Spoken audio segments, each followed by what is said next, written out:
नमस्ते बच्चों, DAV MOIL public school e learning class में आपका स्वागत है। मैं अंजलि राघोरते, आपकी हिंदी विषय अध्यापिका, आज आपको ड, अड और ढ, अड वाले शब्दों की जानकारी देने जा रही हूँ। आशा करती हूँ कि आप आज का पाठ एकाग्रता से श्रवण करेंगे। तो आइए देखते हैं। बच्चों, आपको याद है कि हमने पिछली कक्षा में उक्षिप्त व्यंजन पढ़े थे। आज हम उक्षिप्त व्यंजनों के साथ दो ऐसे व्यंजन पढ़ेंगे जो एकदम उक्षिप्त व्यंजनों के जैसे ही दिखते हैं।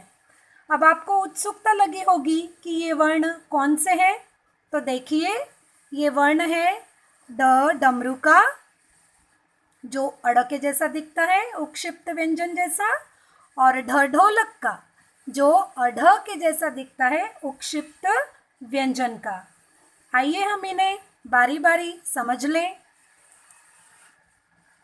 बच्चों, आपको चित्र में, पहले चित्र में क्या दिखाई दे रहा है? पहला चित्र है ड डमरू का और दूसरा चित्र है सड़क का। अब पहले शब्द में इसका उच्चारण हम ड डमरू करेंगे और दूसरे चित्र में इसका उच्चारण हम अड़, सड़क नहीं, सड़क करेंगे। इसका मतलब ये है कि ये ड डमरू का और ये अड़, इन दोनों का उच्चारण अलग अलग है। दिखते एक जैसे हैं, लेकिन फर्क एक नीचे में लगी हुई बिंदी का है। एक और बात, ड से शब्द की शुरुआत हो सकती है, लेकिन अड़ यह शब्द के बीच में या अंत में ही हमेशा आता है, जैसा कि आप इन दोनों शब्दों में देख रहे हैं। आइए कुछ उदाहरण देखते हैं। ये ड वाले शब्द हैं और ये अड़ वाले शब्द हैं। ड से डर, डटना, डरावना, डंडा, डगर, डांटना, नीडर।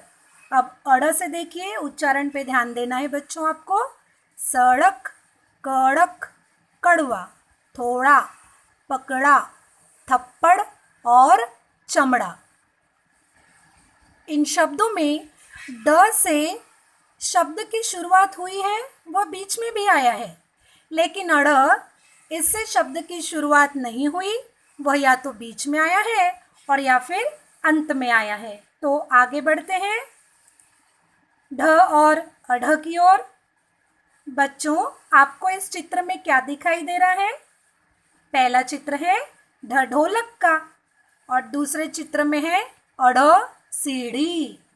अब पहले शब्द का उच्चारण हमने किया ढ से ढोलक और दूसरे शब्द का उच्चारण हमने किया सीढ़ी।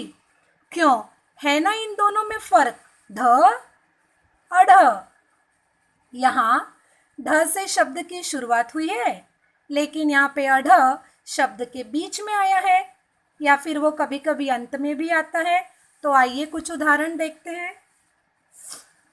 ढ शब्द की शुरुआत हुई, अढ़ वो या तो बीच में आया या फिर किसी किसी शब्दों में वह अंत में भी आया। ढ से ढक्कन, ढेर, ढलान, ढलता, ढाल, ढोकला। और अढ़ से बूढ़ा, बड़ो, बढ़िया, कढ़ाई, बुढ़ापा और टेढ़ा।